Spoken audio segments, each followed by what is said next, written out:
let me ask you a question. When you do a wholesale for seller financing, how do you guys make money on that? I mean, you can buy yourself, number one. Like, that's how you always kind of want to look at it. Like, how can I buy this myself? If that doesn't work, then it would be like, how can I wholesale it? And then if that doesn't work, okay, is this a listing? Yeah, and or could I find an investor, plug them in, and get equity?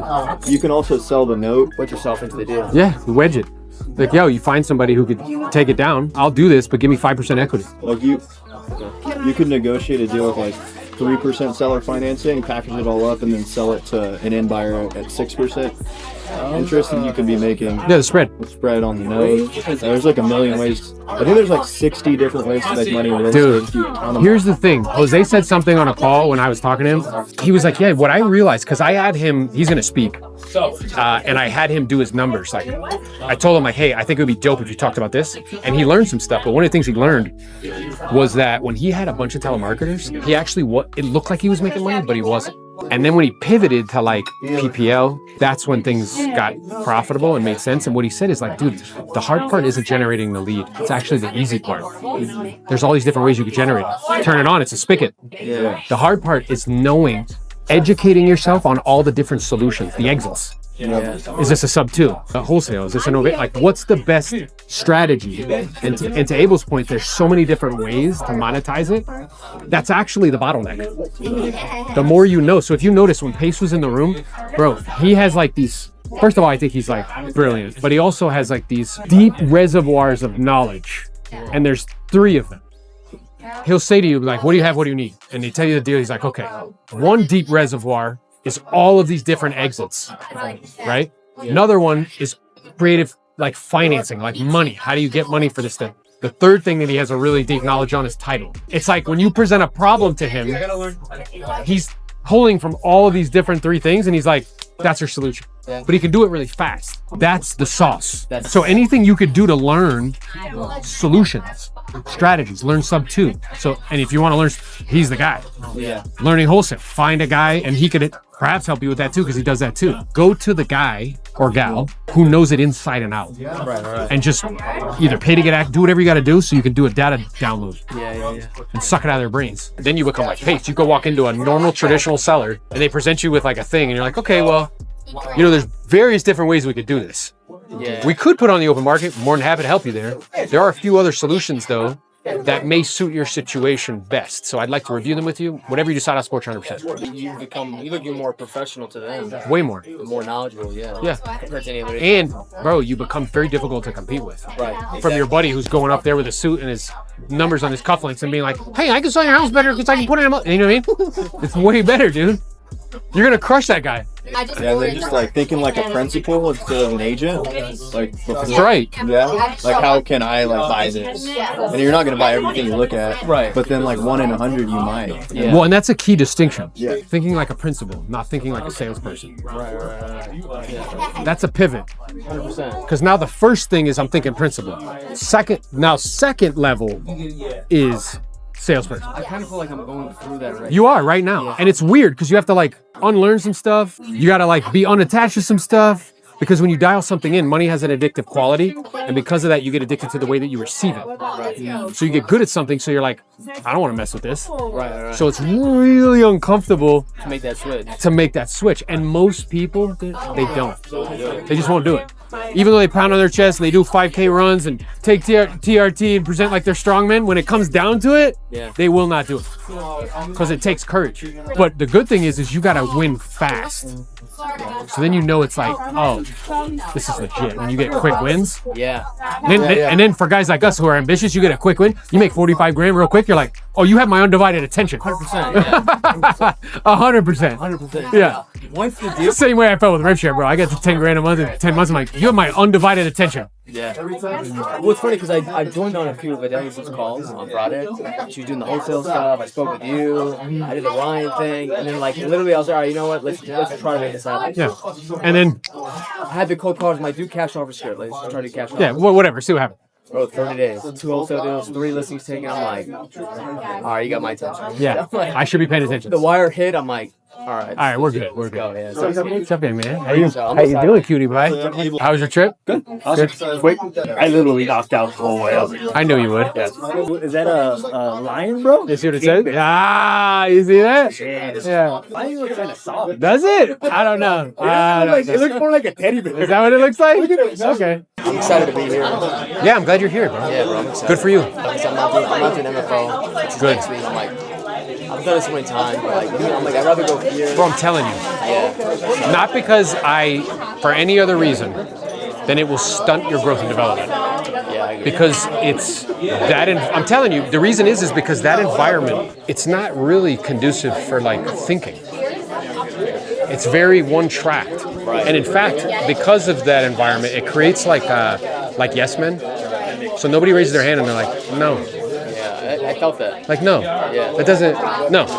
Yeah. It's never worked once.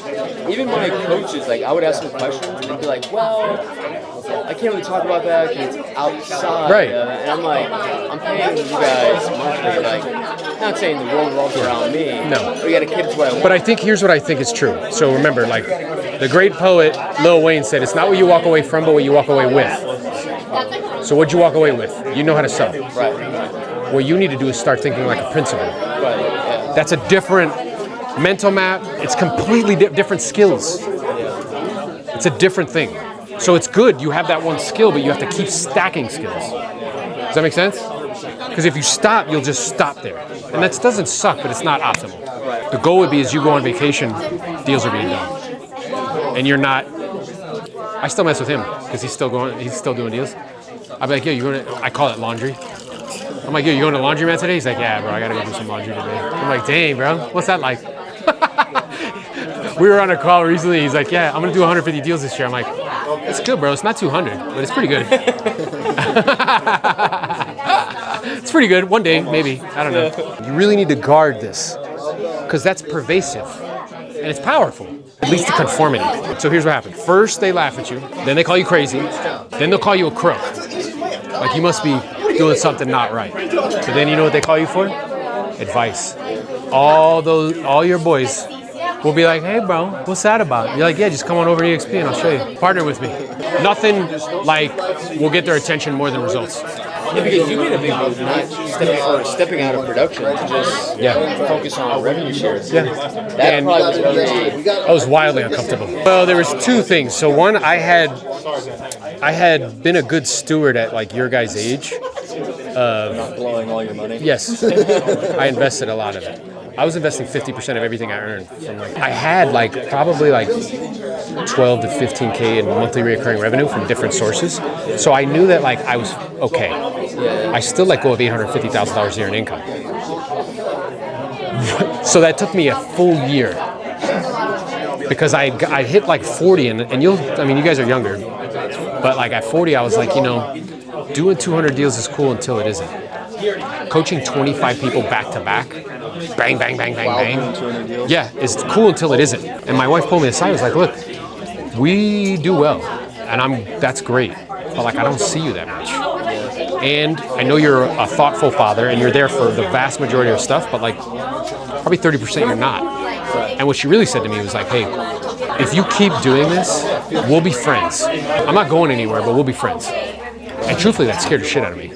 I was like, oh, this isn't acceptable. But it was strong enough. It's really like love that was strong enough to pull me away from that like addiction. And then I had two people in my life. One was Lars, he's Jose's sponsor. I hired him as a coach for 6 months because he built like a coaching company and he did some other, and he pulled it back out of production. He was at KW before. He was. And then Justin, the money guy.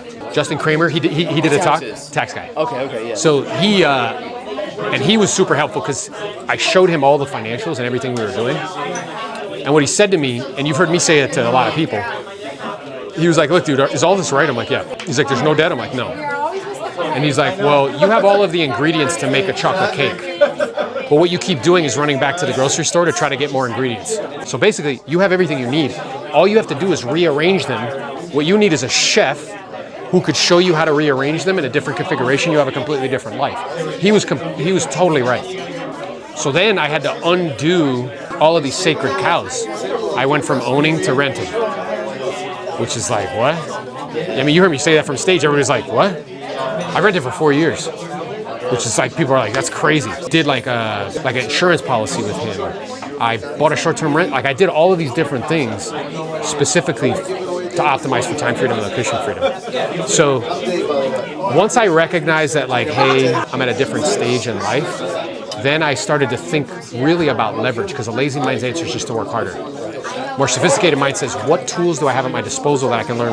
I could get more with less. One of those was media. Because that's, bro, the fact that I'm like, EXP asked me to teach media is hilarious to me.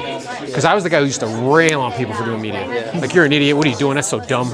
I prospect, I'm better than you. You know what I mean? Like, that's what I would do. But then I realized, like, oh, that's stupid. Kim Kardashian's a billionaire. Jake and Logan will be billionaires in their 30s. Like, this is dumb. Me resisting this is stupid.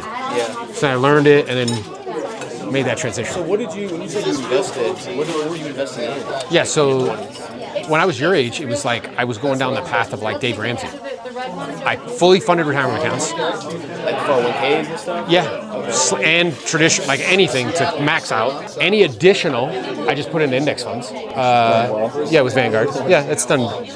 Yeah, since then for sure. And then I just paid off my house.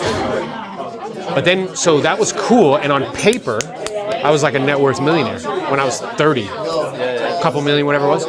But I still had to work every day because I had no cash flow. I'm like, something's wrong. I don't feel wealthy. And then I heard Grant Cardone say having all your money trapped in your house and in a retirement plan is another form of poverty. And it's like somebody like took a dagger and like stabbed me in the heart, because I'm like, that's exactly what I'm doing. And I really sat down and I thought about it, and I tried to do it unemotionally, like, what is he saying? But I'm like, holy shit, he's right. I can't pay for my kids' private school with the money in my house. I can't take my wife on a trip with the 401k without it. You know what I mean? Yeah. I was like, man, he's right. Then that led me down the path of killing those sacred cows. Stop fully funding. I haven't fully funded a retirement account in a long time. Stop fully funding the index funds and instead started slam money into. That's why I started investing with Grant. Right. Started slam money into that. Then hired Justin. So she was like, it's my first time meeting Aaron in person. I was like, I know it's a disappointment. Oh, thank you. That's cool. First of all, I'm massively uncomfortable, like waiting for my turn. Hey, Like a slow motion, like car wreck. And I'm finally here, so I'm like, I'm gonna shake it off a little bit because like, ugh. When we first connected, what was your personal experience like to be Ben? And how were you feeling about the real estate industry, like about the business? I was probably within 6 months of leaving the business. I think that was the first year I made $1 million in real estate. And I had sort of accomplished what I had set out to do. I bought the Range Rover, I bought the house, my wife was staying at home. My 2 daughters are here right now. We had the things.